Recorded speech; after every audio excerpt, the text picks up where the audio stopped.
2025 সালের একেবারে শুরুর দিক। ইয়েমেনের উত্তর উপকূলের আকাশ আর সমুদ্র তখন আপাতদৃষ্টিতে সম্পূর্ণ শান্ত।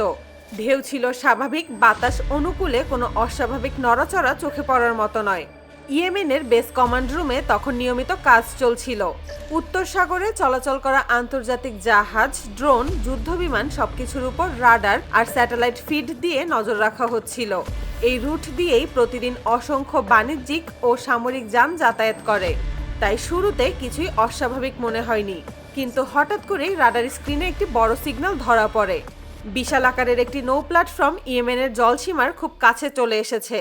ডেটা যাচাই করতেই বোঝা যায় এটা কোনো সাধারণ যুদ্ধজাহাজ নয়, এটি একটি আমেরিকান এয়ারক্রাফট ক্যারিয়ার।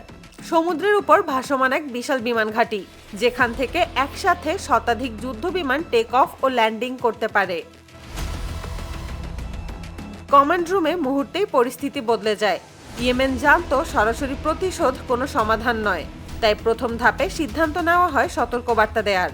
ইয়েমেন তাদের শক্তিশালী দুটি SU-22 যুদ্ধবিমান পাঠায়। ইয়েমেনের উদ্দেশ্য একটাই, আমেরিকার ক্যারিয়ার জাহাজকে জানিয়ে দেওয়া যে তারা ইয়েমেনের জলসীমার খুব কাছে চলে এসেছে।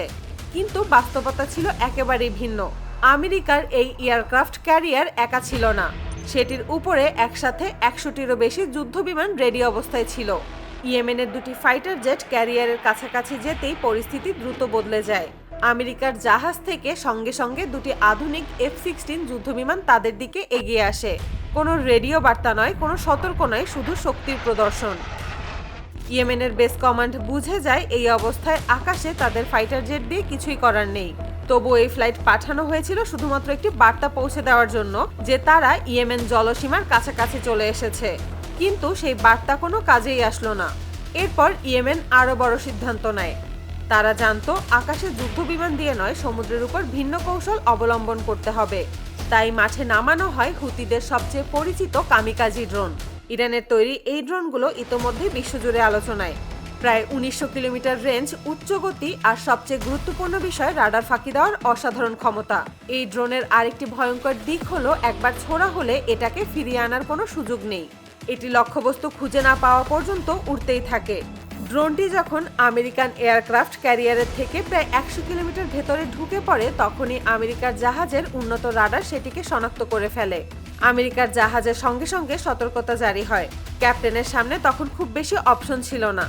এত কাছাকাছি একটা কামিকাজি ড্রোন মানেই অনেক কিছু। দ্রুত সিদ্ধান্ত নেওয়া হয় SM-2 মিসাইল ছোড়া হবে। এই মিসাইল ছাড়া অন্য কোনো নিরাপদ বিকল্প তখন আর ছিল না।